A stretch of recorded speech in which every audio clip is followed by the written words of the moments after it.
So this is a sandrail, but as you'll soon find out, not your typical sandrail. I don't see any Chevy engines back here. Jeffrey, you gotta tell us what's going on here.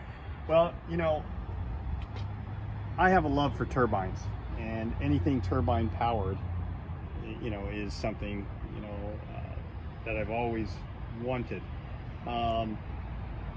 So when I first came across a gentleman that was customizing turbine go-karts and turbine motorcycles, we had a conversation and decided on a street rail as a perfect chassis with which to put a turbine engine in.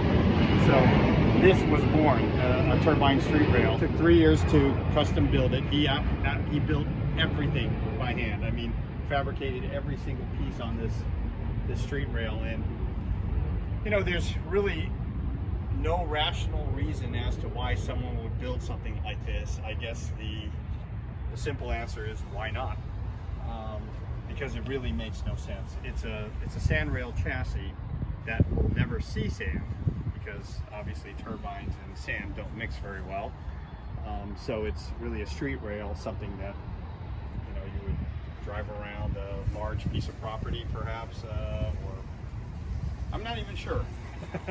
So my purpose is to use it at Spring Mountain Motorsports Ranch, which is where we have a second home, and it's a very large property with a lot of paved roads throughout the property. So I've driven it there quite a bit, and it's a great and different and unique vehicle. So you can see that it has what is a Boeing T50 engine, and these engines were actually they're military surplus engines. They were actually used in probably the late 60s and into the 70s on drones. The Navy used them on drones. The drones back then, of course, are not what drones are like today, and they look like miniature helicopters. And the helicopters were powered by these small turbine engines. They produce about 300 horsepower each. If you actually pan over straight across, there's a container. You should walk through that container because it's actually a piece of history. The engines used to come in these containers.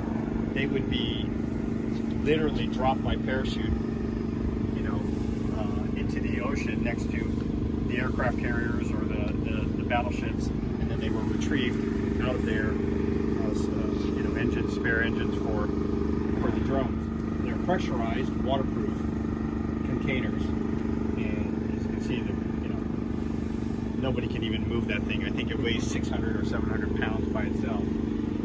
So should be ready to fire up. We know Exotics on Broadway fans love the revs. This is a little bit more.